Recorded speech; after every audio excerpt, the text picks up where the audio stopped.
You want to go ahead and get started? I'd be happy to get started. All right, let's do it. Cool. Well, good afternoon to everyone on the East Coast, and good morning if you're on the West Coast or somewhere in between. Thanks for joining us for today's Bloomerang webinar. You had me at Hello, Building a Sustainable Donor Stewardship Program. My name is Stephen Shattuck, and I'm the VP of Marketing here at Bloomerang, and I'll be moderating today's discussion. And today, our guest, very pleased to introduce her. She is Peyton, CFRE. Hey there, Ann. How are you? I'm doing very well. I'm pleased to be here. I'm really happy to have you. This is going to be a lot of fun. For those of you who don't know Ann, Ann's worked with nonprofits for more than 30 years. She is a certified professional facilitator by the International Association of Facilitators and a certified fundraising executive by the Association of Fundraising Professionals. She holds a BA in sociology and an MS in library science, as well as an MS in organization and management.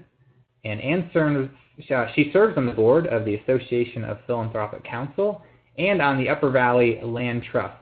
Her former board service includes the Vermont Community Loan Fund and the Upper Valley region of the New Hampshire Charitable Foundation. And stewardship is kind of her thing. This presentation that you're going to hear from her today is one that she gives in day-long sessions and training sessions. It's going to be a real treat. I've had a chance to look over some of the content and I'm really excited for it. So, Ann, thanks again for being here. This should be a lot of fun. Thank you very much. So, I'm very honored to be a part of it. Well, we're honored to have you. Just a little bit of house cleaning before I hand things over to Ann. Just wanted to let everyone know that we are going to do an interactive Q&A session a little later on in the presentation. So if you hear something that maybe you'd like explained or elaborated or repeated, just type that in the chat room. I'll see that, and so will Ann, and we'll try to get to as many questions as possible before the 2 o'clock Eastern hour. If you have to leave early or if you want to review the content a little later, I will be sending out a recording as well as Ann's slides and a resource that she's going to share with you a little later on. So don't worry if you have to bounce early. You won't miss a thing, I promise. So with that, I'm not going to take up any more time, and I'm going to hand things off to you. Why don't you get us started? Thank you so much. Welcome, everyone. It's a real treat for me to be here with you and to share what I have pulled together about best practices in donor stewardship. I also want to take just a minute to honor the gifts that Maya Angelou has given us in our culture. I have been listening to several interviews with her on various television and radio programs, and I just bring her presence, her depth of relationships in with us. So with that, I've put together this list of goals for this webinar. I want to guide you in greater appreciation of your donors' participation in your organization's philanthropy. I strongly feel philanthropy is about the donors. It's not about our asking. Appreciate the importance of donor stewardship in building donor loyalty and strengthen the role of board members in your development program. I think stewardship is a wonderful way to get board members involved way before you ask them to ask them to call a donor and thank them in person, ask them to send a note, a number of ways you can involve the board. I love this cartoon. It's from Dilbert. Our goal is to ship 1 million units this year, and then someone else asks, do we have any goals that involve making customers happy? I'm talking about our goals, not their goals, totally different. And I want to bring in our customer goals, our donor goals into this conversation, because in our cultivating and stewarding donors, we are engaging them in their goals in our organization and their goals in making the world a better place. It's also part of the organization's promise to the world. You promise as a 501c3 in some way to make the world a better place or to improve people's lives. So it's also part, donors' goals are part of your goals in accomplishing what you do. I want to bring Tom Ahern into our webinar because I think he has some very insightful observations about donors. And he's suggesting donors want to feel good, they want to feel loved, they want to feel smart, needed, important, they want to belong, and they want to see their values in action. So basically they want to win. That's very true for me as a donor, and I assume it's true for you as a donor. So I want to really get ourselves in the shoes of the donors and think about what their goals are. I want to bring Adrian Sargent into our webinar. His book, Achieving Donor Loyalty. It's actually maybe Lifetime Donor Loyalty, the book. When I look at his material, he did some research that asked donors hundreds of ways that they can be connected to the organization. Are they connected because they can make credit card gifts? Are they connected because a family member receives services? Are they connected because for whatever reason? And when I boil down, this is my slide, so you won't find this in his work. When I boil down the way he weighted all those kinds of connections, I see these 4 buckets as buckets that you can fill in your relationship building with donors. Your quality service or product. This is how well you deliver on your mission and your vision. Your shared beliefs. This is your value system and what you put out to the world as your value system. How donors and stakeholders and people engaged with you can trust you, especially trust your leadership, trust your transparency of financials, basic trust in the organization. You deliver what you say you will deliver. And also multiple engagements. We used to think that donors needed one connector to the organization. Often in the academic world, that was the director of development or the vice president for advancement. From Sargent's work, his research is saying that donors actually enjoy and want and seek multiple engagements. So that could be the CEO. Donors like to talk to CEOs. It could be the director of development. It could be a program director if you're in an institution, an academic institution. It could be the director of athletics. Could be the dean of whatever. So these 4 buckets, I think, are really key to how we relate and build relationship with donors. These lead to active commitment, and Sargent will tell you active commitment leads to donor loyalty, and you're looking not just at year after year after year, 1 year at a time of giving, but you're looking at 25 years or a lifetime of a donor's giving to you. So I love this chart. It just makes a great deal of sense to me. If you are ever talking with a board member or a staff member or your CEO or your executive director about what do I talk with a donor about, well, look to these 4 buckets. That's what donors tell us really glues them to the organization. So in terms of our organization of what we do in philanthropy, this diagram is from K. Sprinkle Grace. I'm sorry the attribution has been lost here. The big picture, the blue picture of philanthropy is our values, our mission, and the impact. Also how we articulate that impact, the stories of our impact and the outcomes of our work, how we make the world a better place. The board as ambassadors to the organization, kind of eyes and ears. Within that whole picture of philanthropy is a smaller circle, development, and that's our systematic way of how we share values, our marketing and communications, what's on our website, how we use social media, the database, our gift accounting, our staff development, and also in that development part is the board as advocates. And then there's a very small circle, a tiny, like 5% of the whole thing might be asking. So when I ask a board member to be involved in development, I'm asking them to be in this area of sharing resources, sharing values, and being an advocate for the organization. Often when I ask someone to be involved in development, he or she will say, oh, I don't like to ask for money. Well, I'm asking you to do a lot of other things, not ask for money. So this diagram can sometimes help you shape what we're actually doing in the development world. Now, I want to get to the next slide. So thinking about this framework, this Venn diagram, this is kind of the ideal world. I want to look at what we have not been doing very well in here. And this leads to 2 slides that actually is an infographic that Bloomerang itself developed probably more than a year ago. When we look at donor retention over the past 7 years, the national average has gone from 50% retention to 39% retention. That's terrible. If we were to listen to Peter Drucker, he would say to us, it's cheaper to keep a customer than to go buy a new one. When we look at new donor retention, new donors will stay with us.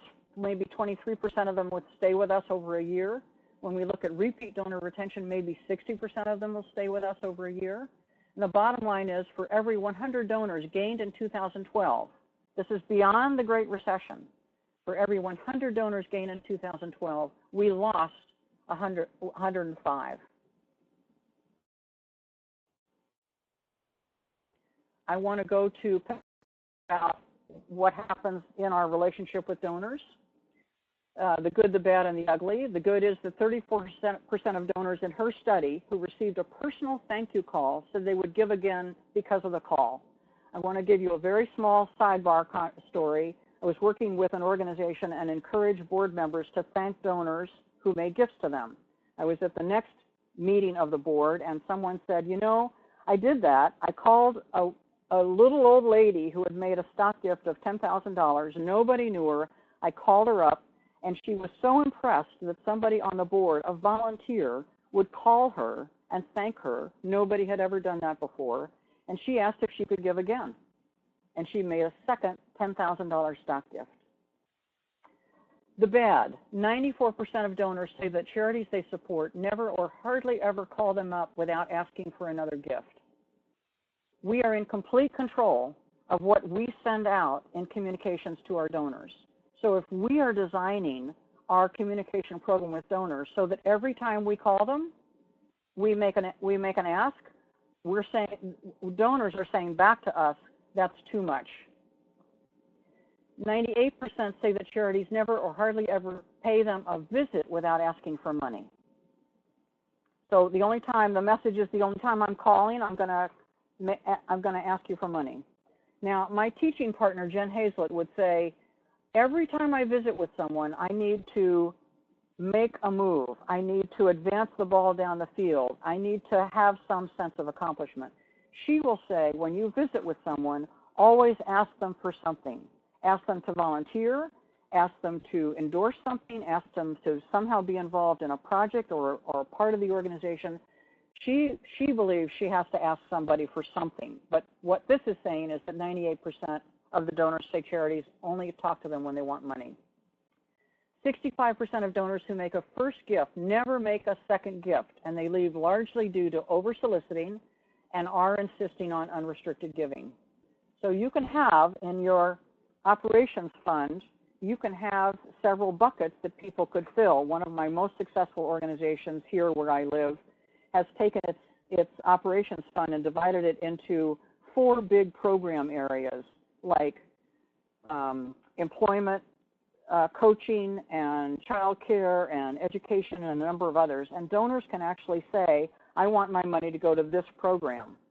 When I asked the executive director how many of those donors actually choose those more designated options, she said about 1/3 of her donors do that, and they like to see where their money goes. Still, about 2/3 of her donors just leave it unrestricted.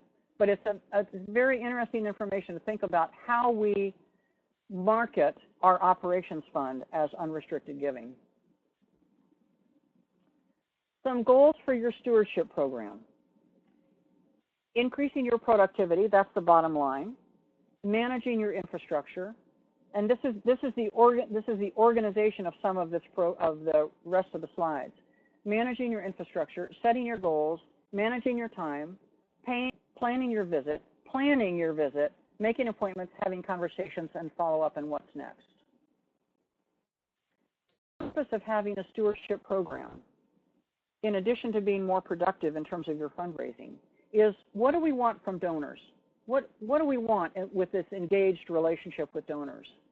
We want them to feel about the organization, to be interested, engaged, recognized, and appreciated.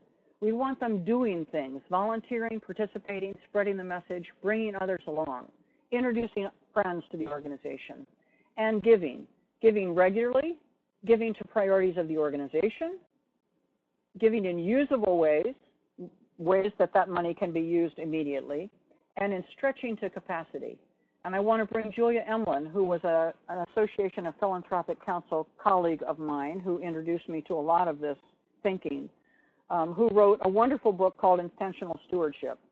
It is the single best book that I have ever read about managing large numbers of endowment funds and how do you thank donors and keep them up to date with what's happening with their endowment funds, and also how do you actually do these kinds of things.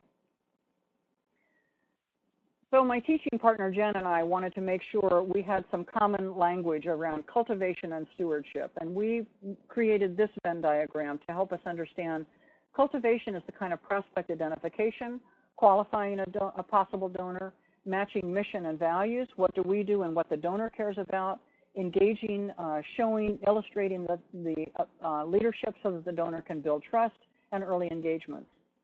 That leads to donor and volunteer engagement, and as we keep building relationship, that takes us to the stewardship part, the blue circle, of acknowledgement. That's a thank you letter, an IRS gift receipt. It might be a phone call from a board member thanking them, some kind of recognition in public and in person, and multiple engagements leading to donor loyalty. So we brought some of this particular part, brings some of Adrienne Sargent's work in. Thinking about that, we then, again looking at Julia Emlin's work in intentional stewardship, we looked at what are the kind of, if it's a three-legged stool, what is the foundation for a stewardship program? What do you need? It's not enough to simply go out and visit with donors and you feel great because you've talked to somebody who's a donor and they say, yes, I'll give again. But it needs some management, some infrastructure underneath that program so that it works and it's sustainable and you can count on it. So the three pieces that we put together in this Venn diagram are information management, all of your record keeping, your database, how up to date everything is in your information. You could call it IT if you wanted to, but we call it information management. And the next one for me is message delivery. How are you communicating with your donors at various levels in your giving pyramid? How well do you communicate? This also is not only in your database, but how well do you actually deliver messages through various media, social media, what's on your website, all of that message delivery. And the third is relationship management. How do you actually manage the building and engaging of relationships with that donor? So these three pieces overlap to give you stewardship and donor relations. So with that in mind, I then take you to a spreadsheet, which Steve has, and you will receive this as this is an Excel spreadsheet. It's a worksheet that we put together. Some people have told me that this is the whole, this is worth the price of admissions. That we put together a spreadsheet of these three, I'll go back, these three Venn diagrams, and we've divided them into the various pieces of what each of these is. So the colors match these circles, trying to be very in line. So the first piece is information management. An example of database and record keeping is your database is accurate and up to date. There's another area of this called gift processing, another area called planning policies and procedures. A next section, that blue circle was called message delivery. How do you deliver your mission and marketing? Your mission, logo, branding, tagline are present on appropriate communications and are easy to find on a website. Boy, do I have difficulty finding your mission statement on your website time and time again as an outsider.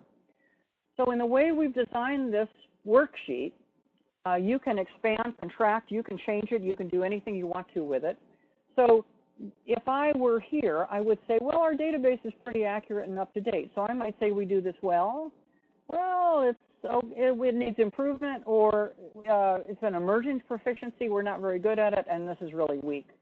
So then, in taking that particular line, you could develop what's our goal for this coming year? And what's it going to cost us to do that? And what's our goal for the second year? And what would it cost us to do that? What's our goal for the third year? And what would it cost us to do that as an estimate for our budget? So that this worksheet can help you understand where you are and where you want to go to and what that might cost. So those two, the third piece is relationship management. One is donor recognition, one is policies and procedures. And we wanted to emphasize that, and this is especially from Julia Emlin, the Donor Bill of Rights is embedded in policies and procedures and is practiced by the staff. So let me ask a very quick question of all of you on this webinar, however many there are of you, 173. How many of you have built in the Donor Bill of Rights to your policies or procedures to the point where you're confident it's acted upon by your staff? You could use the chat room just to say yes, no, maybe, we have, good, no, yes, not sure. Somewhat? Unsure? So it's a very good question. It would be an interesting exercise to put the Donor Bill of Rights on your website to see what feedback you get on that. It would also be in thinking about the Donor Bill of Rights in a philanthropic survey that you might send to your donors on a fairly regular basis. You could do that in any number of ways to survey your donors, but take essence of that Bill of Rights and survey your donors. What is a Donor Bill of Rights? It is a document that was approved a good 20 years ago, I think by now, by AFP. It's approved by the Association of Philanthropic Counsel, CASE. A number of national organizations have put together, I think it's about 10 or 12 items in a Bill of Rights, it might be 10, of ways that we can honor donors in our organizations. So actually, Steve has just put it up there as a reference in the chat room. Post it in your office. Excellent. Okay, so this is just a way to introduce you to the spreadsheet. It's a worksheet.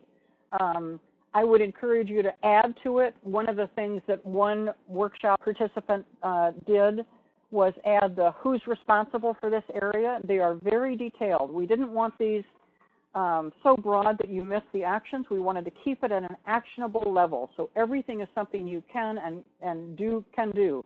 So these three pieces, you see this is number 1, number 20, number 36. There are 6 pages of these items. This is just a sample. It goes up to 50. So someone added a new column on this spreadsheet to say who's in charge of this, who's the go-to person. So I encourage you to use this when you get it from Steve and really make it work for you so that it's something that can really help you shape your program. I want to go back, message delivery. I want to go back to Tom Ahern.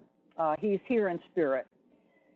When I've listened to him talk about how we acknowledge donors or recognize them or appreciate them in our newsletters, he suggests, I'm going to get to this slide, he suggests taking your newsletter and in one color ink, circling the numbers of times you mention the organization and programs. In another color ink, circle the numbers of times you mention donors, you appreciate donors, you honor donors. And he's going to suggest if you are spending more of your time in the we are great in our newsletter, we are such a wonderful organization, and less time in donors, what you're doing is corporate marketing, which is great for the organization, but it's not necessarily doing what you want it to do. What I read from his advice is market your outcomes and your donors and connect the dots right here. This is donor-centered marketing. And it means you're marketing your outcomes as the purpose of the organization, and you're matching donor goals with outcomes. This is donor-centered marketing. So I just put this in front of you. I want to get into managing your time. I'm running through that list of kind of areas of organization, managing your time. And I bring in Stephen Covey. This, what's urgent and not urgent, and what's important and not urgent. Most of our time, we are seduced into this quadrant. He suggests building this quadrant, what is important and not necessarily urgent. And look at this, planning, preparations, and relationship building in this, what is not urgent right now, but what is critically important for the organization. So I put this in front of you because it is a very excellent guide. I have a question on the chat room. Can you go back to the last slide and say the concept again? I'm not sure what that concept again, which slide that was. Amy, can you redo your chat? The slide about what? I think she was asking about the donor outcomes from Tom Ahern, number 17. This one? Yes. So this one. So, Amy, I hope this is where you want me to be. So in thinking about what's on your website, what's on your newsletters, looking at how you communicate, your message delivery to stakeholders and donors. If you're spending more time marketing your organization, I think you're missing the 8 ball. If you're spending more time looking at outcomes, the real impact, how you've changed people's lives, how the world is a better place, how you deliver on your promise, if you're spending more time on outcomes and appreciating donors, you're connecting the dots here between these two circles. The previous one was, you're marketing the organization. Aren't we great? Well, so what? You're separating donor from what the donor wants, what the donor's investing in you for. So this diagram gives you a sense of, let's be more donor-centered, both in who they are and how we appreciate them, and the outcomes that they're funding. I want to go to, again, managing your time, getting out of the office. Some suggestions. This is from Joe Tormolo. I don't know Joe, but this is from his website. Pick 1 day a week for donor visits. Block it out. Aim for at least 2 appointments a day. Don't be a slave to urgency. Turn off your email notification. Go back to that quadrant 2 in the Stephen Covey matrix and think about planning and taking time to build relationships. Block out time on your calendar every week to prioritize which donors to visit, make appointments, and make visits and follow-up. Now, what I hear primarily from people in the office is, I just can't get out of the office. I've got so many meetings. I've got so much computer work to do. I just can't get out of the office. So I would suggest, my teaching partner, Jen Hazlett, would suggest, find a time management program online that's for free that works for you.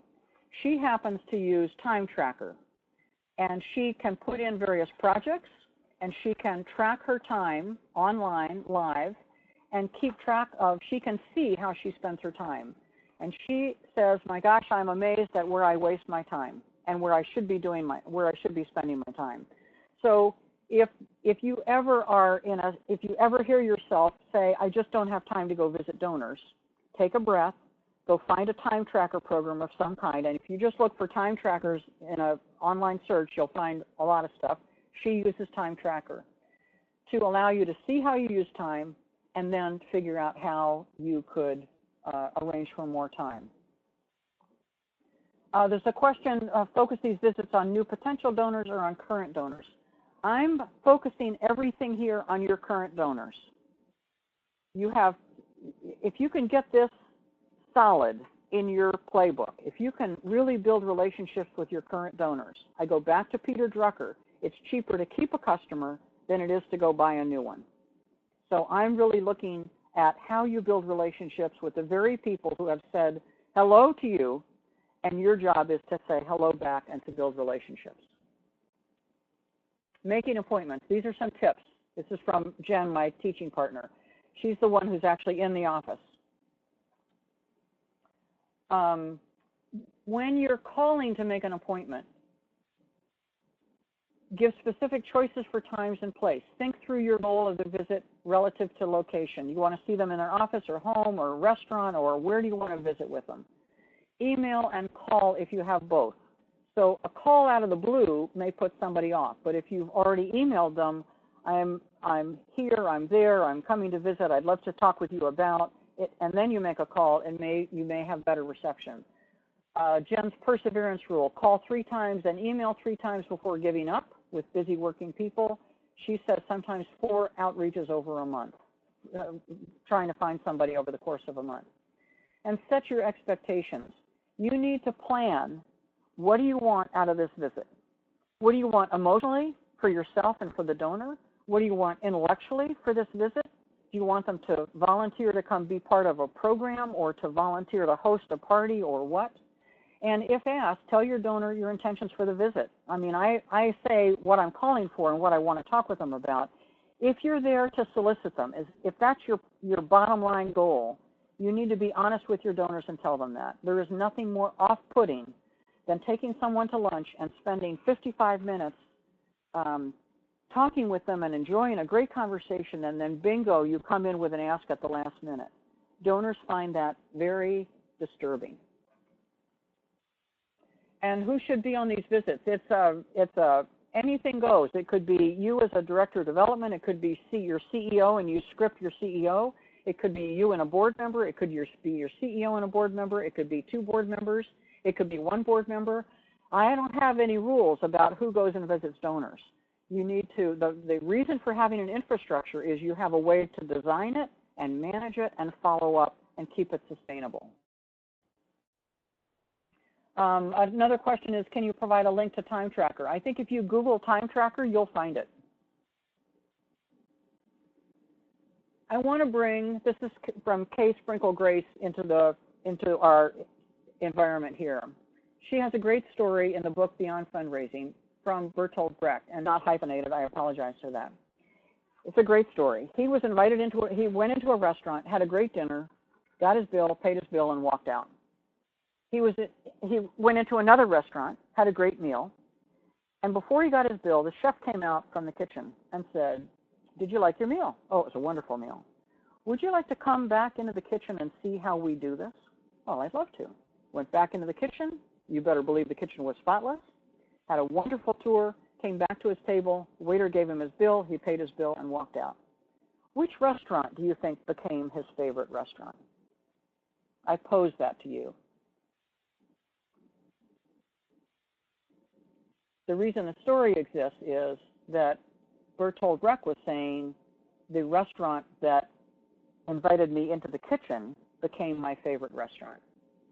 So I put that phrase in front of you to transform your guests, people who come to your programs, into participants, into people active with the organization, and transform a donor beyond an annual gift into an investor, and an investor in your future. Stewardship, get donors into the kitchen. So the concept of into the kitchen is a pretty wide metaphor. I've had some people say, but in my organization, we don't have a kitchen. Well, I challenge you, you do have a kitchen. It's a metaphor. Having conversations with your donor. Prepare the experience for your donors. This is a lot of preparation and planning. Think about the stories, start with stories, and have statistics ready. Now, another Association of Philanthropic Council colleague of mine is Simone Joyot. She will say, most of all have stories and use statistics like spheres to really emphasize particular things. If you start telling me that you serve X numbers of meals in a soup kitchen, I'm not going to listen as much as I'm going to listen to your telling me a story of a Vietnam vet who came in, started having meals, began to turn his life around, got connected with a caseworker, changed his life, now is in an apartment with a job. That's the story I'm going to remember. And if you tell me that you do that with 12 people a month, I'm going to be very impressed with your program. And you need to also appreciate what the donor has done, what he or she has invested in, how they've given, if they volunteered, what they know about the organization. You also need to prepare why you're involved, your passion. Responses to common questions. If you have a kind of fact sheet, be prepared to know some kind of basic information. You should be prepared to know what your size budget is, what the philanthropic part of your budget is, how much charitable dollars support your work, size of your staff, your geographic region, the numbers of programs you have, things like that. So the kinds of responses to common questions. And if you don't have an answer, that's a wonderful opportunity to come back to somebody again, either with a program director or the CEO or someone. Now, how do you bring, there's a question from Karen, how do you bring donors into the kitchen without making clients feel like they're on display? I think it depends on the program. I'm not suggesting that you bring donors into the kitchen if the kitchen is literally the employment management program with low-income people. I am suggesting that you have, say, kitchen classes with moms, new moms, bring donors in and have them be part of the teaching process in the class. They're part of the educational. They become part of the program. So think about your attitude about clients feeling like they're on display. If that's what you envision in this, think about another way to involve your clients, your donors in the kitchen so that they're part of the work of the program. I don't want to get too involved in that because you can nitpick that to pieces. I'm just saying there are ways to get your donors in the kitchen that are honest and direct and not compromising clients or children or anybody else. Okay, I left off. Be ready to invite him or her to volunteer to become more engaged. This is into the kitchen. Again, having conversations, listening to what donors care about. What do you, this is you, donor, what do you love about the organization? What would you like to protect? What do we do well? How can we improve what we do? How well are we communicating with you? More, less, media? And I suggest that you I don't like that word. I suggest that you can benefit from conducting philanthropic surveys fairly regularly with your donors. Ask your customers what they like. You can survey all the way through your donor pool from lowest to highest, from regular to irregular, from people who gave last year but not this year. You can conduct philanthropic surveys. It's easy to do it through SurveyMonkey or through any other online survey process that implies that you have emails for your donors. And then you need to be prepared to respond when you get responses from your donors to get back to them to say, wow, this is what we learned, this is what we're going to apply, and this is how we're going to change. And a critical part of a sustainable program is follow-up. I have an example later of a trip report, something that gets back into the record of the donor, whether it's an electronic record or a paper file, something that says, I saw, I visited, we talked about, this is the date and time we talked, we met where, what happened, and what's the next step, so that follow-up becomes a simply important part of your relationship management with your donors. I'm going to bring this again about having conversations and a sense of donor readiness. Those of you who know Jerry Panis, the concept of listening the gift, so that if I'm the director of development or the CEO, I'm not asking as much as I am listening for the donor ready to make a gift. So I attribute that to Jerry Panis, and I apologize for not having that on the slide. It should be here. From Andrea Kilstadt and Catherine Schwartz of Capital Campaigns, these 4 bullets. Does your donor have an active interest in the mission? Well, I go back to those 4 buckets from Adrian Sargent. How well you deliver on your mission is part of that. How actively are they involved in the mission? How much do they know about it? Does the donor have a history of involvement? Are they simply a distant donor, but they don't know much about the workings? They haven't been in the kitchen? Well, that's an entree for you. Does the donor feel a kinship with others in the organization, and who? This is that box of multiple engagements from that early Adrian Sargent slide. Does the donor feel a kinship with others? Who are they close to? What do they like about the way the organization works? And is the donor knowledgeable and engaged about a plan for a future or a proposed project? What do they know? That's a wonderful entree to let me tell you what we're planning for next year or the next 5 years. Or here's a synopsis, a kind of public version of our strategic plan. And here's some high-level 5,000-foot goals. And I want to talk to you about them. And I want to listen to your ideas about where we're going. Because remember, your ultimate goal is to connect donors with your outcomes and what's going to happen in the future. I want to bring in this material from AskingMatters.com. It's a wonderful kind of diagram of how do you script a conversation with a donor. Now, this is clearly a solicitation conversation in the way it's described in this arc. You settle, you confirm, can we get to work, may I ask you a few questions, and it's in this kind of pink explorer wedge, you are asking open-ended questions and listening. This is 75% of the donor's voice in this wedge. So you're really having a dialogue. And then if you're actually to present a project, you're engaging them in something that you want them to know about. May I tell you about? And at this point, it may be that this is as far as you get in this conversation, because a lot of things may come up in these 2 areas of this conversation. And if you can script yourself enough to feel comfortable to manage the conversation to hear, you're doing very well. If you're in a solicitation conversation, then you're actually talking about, would you consider a gift of, because they've already given you, I'm ready to make this, I'm listening, they're ready to make a gift. Then you can explore, would you consider making a gift of and being a part of this? And I want to go back to Jerry Panis, to this slide, listening the gift. When I hear a donor ready to be a participant, I hear him or her say, instead of, you need to do that, that's a very important project for you to do, the pronouns change. We need to do this. This is important for me. I haven't, the small print is, the donor is feeling a sense of ownership and responsibility for making the outcomes happen. We need to do this. I want to be a part of this. What do you want from me to be a part of this? So that would be this part of this conversation. More detail about this. When we talk about having a conversation with a donor, a lot of times this appears as a black box. Well, what do I talk about? What do I say? Particularly true with board members. What do you want me to talk about? This is simply a way to set 1, 2, 3, 4 stages of a conversation. I'm going to settle. Thank you so much for meeting with me. It's wonderful that you're involved in this organization. I thank you very much for your giving. Here's the confirmation of what we're actually going to talk about, why we're meeting today.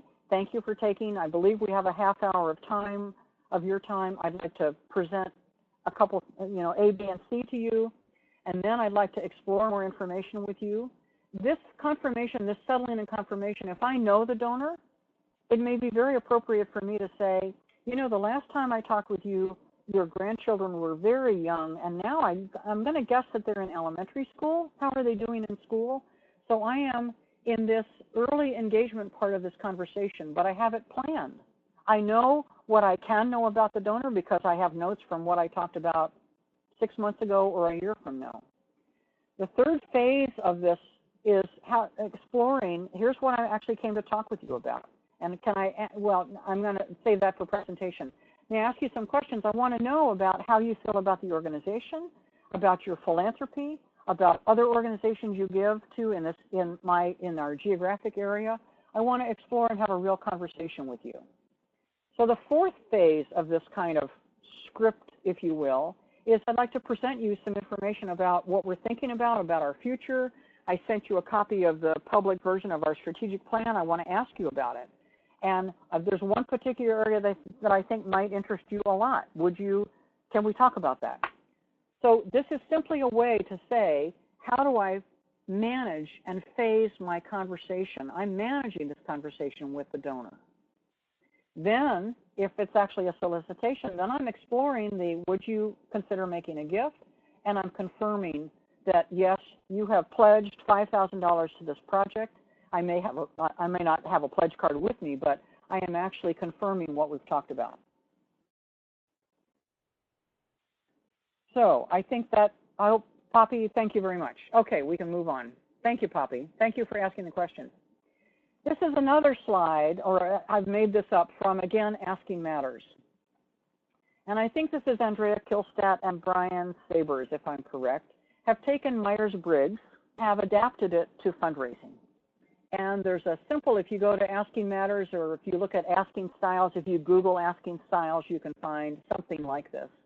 And it is a way of looking at, again, based on Myers-Briggs, which is not a personality assessment. It's a how you take in information, process it, and put it back out. Are you more extroverted or introverted? Are you more analytic, left brain, or intuitive, right brain? And this comes up with kind of 4 basic styles of go-getters, kindred spirits, mission controllers, and rainmakers. And this is one way of thinking. If you do the survey, go to askingmatters.com and do the survey, and it will tell you, oh, you might be a rainmaker and you might be a go-getter. Well, if you're a rainmaker, you're a strong asker who rushes to close, and be sure to give the donor time to convince herself. So it's simply saying where your strength is, and if you overuse your strength and ask too quickly, you may not be giving the donor enough time. That's really all I want to talk about on this slide. I want you to dive into this and get a feel for it, because this is much more in the asking part. This is beyond the stewardship focus of this workshop. And Karen has asked, is this arc representing one meeting? Yes. So you could use this structure in Again, settling a third meeting, a fourth meeting, a fifth meeting, you might spend less time here and less time here and less time here, and much more conversation about a particular project that the person has said, I want more information about that. And you may find that you don't really need to settle a kind of, hello, thank you so much, I'm so glad to be meeting with you, and here's what we're going to talk about, and let's explore some questions. It may be that these become more condensed, but basically, this is kind of physics without friction, and it may be that you don't need to do all these things, but it can help you get there. And anytime you have a script, I suggest you practice it and put it aside. Practice it, put it aside. Practice it in the shower, practice it in the car, so that it's familiar with you enough so that you don't have to read it. And that's all I want to say about that slide. And a sample trip report. You can do trip follow-ups by email. When I was working in a major gift office, I would go debrief the president from his trips. I would sit down and take notes about everybody he saw so that he didn't have to do anything. He just had to give me his time. So some way of collecting the information. What'd you talk about? What does the donor cherish? Any of those kinds of, make up a trip report. Doesn't matter it doesn't matter that it's this one or another one. Just make sure that you do it, and especially follow-up. What are the tasks? Who needs to do what? And when should it happen? So that you're creating what we call a tickler system in your trip reports. I've given you a list of resources. These are mostly books. We didn't talk much about donor retention. Oh, let me ask a question right now. How many of you know what your donor retention percentage is? Do you know what your donor retention is? If it's yes, is it above 50%?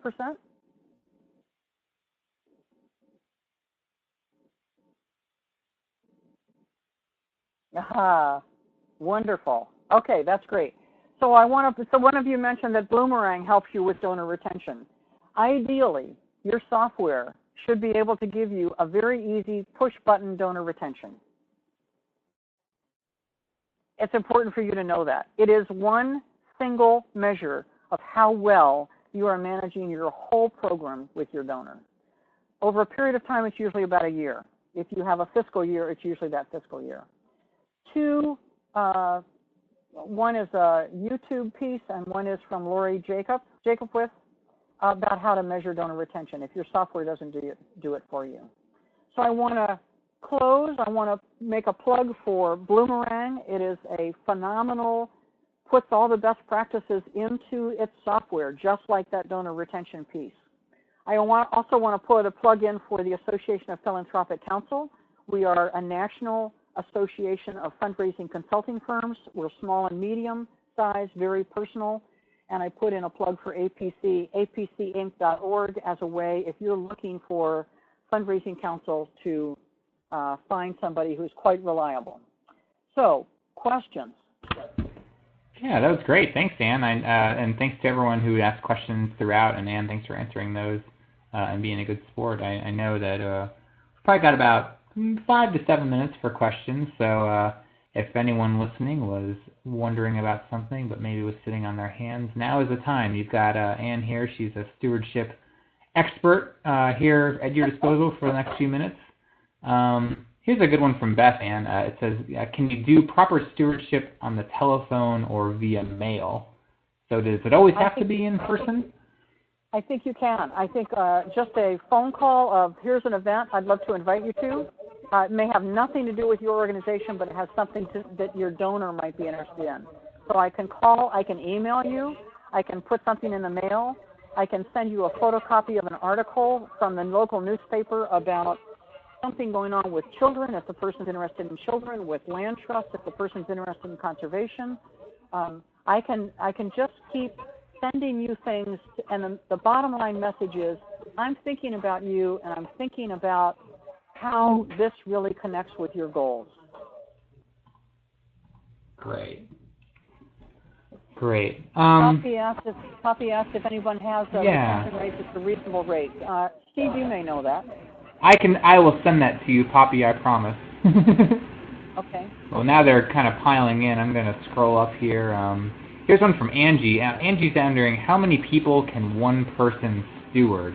So what's the maximum workload for one person in your mind, Dan? I think when I think it was very common to have a portfolio of 50 to 150 people. I think it depends on your resources, how much time you can make to have this happen.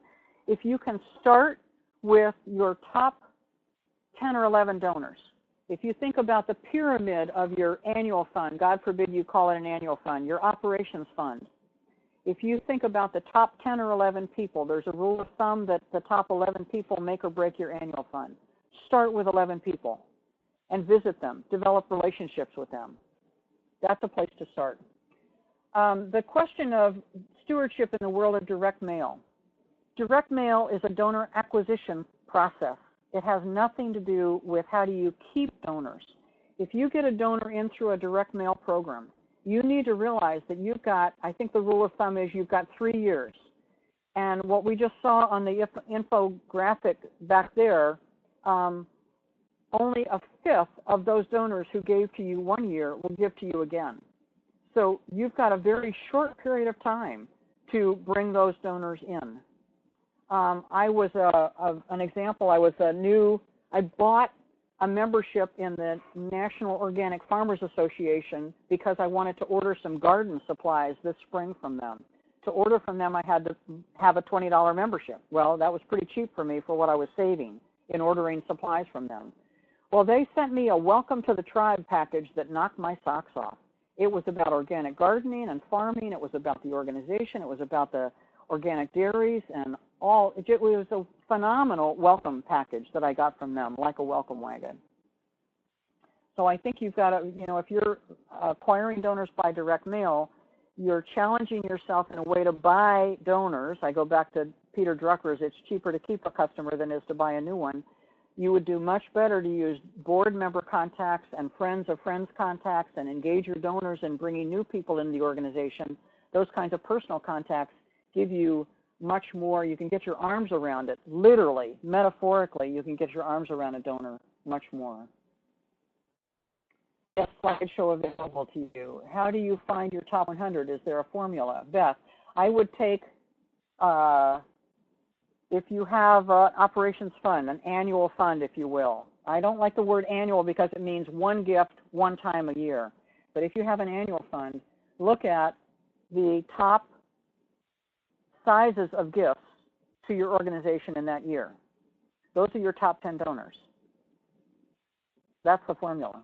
And the formula in an annual fund is about 10 to 11 to 12 donors make or break your annual fund.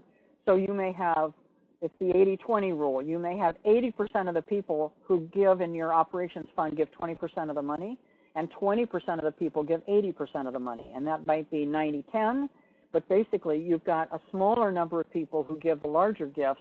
Those are the people that I would suggest you start. If you need a place to start with your top donors.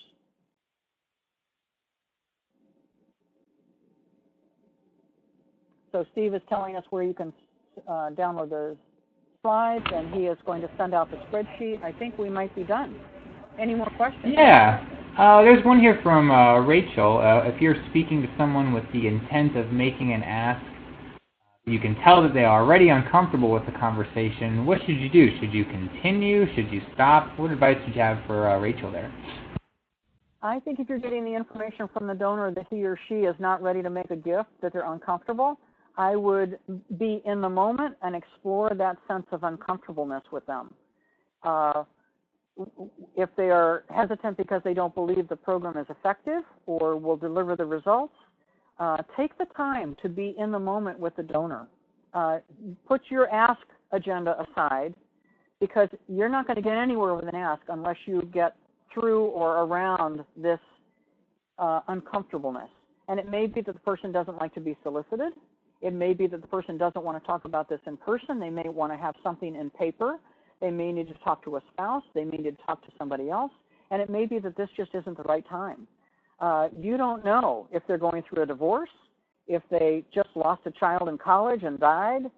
You don't know what's going on. So just take the time to breathe, be in the moment, and be very truthful and honest and respectful of the person.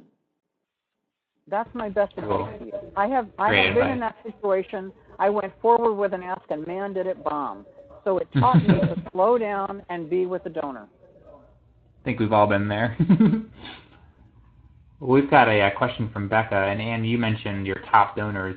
Becca was wondering, is that top donors in the last year, or is that lifetime for the organization? Where are those top donors coming from? I would suggest it's a little bit of both. I would start with the top donors in my previous year, my previous fiscal year, because that's real data that I have.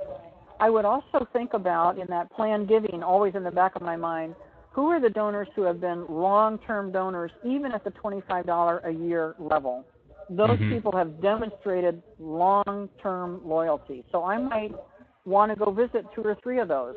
You know, this story I told about the little old lady who had given a $10,000 stock gift and made a second $10,000 stock gift based on one thank you call.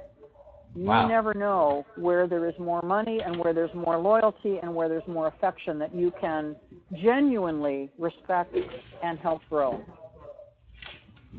Cool.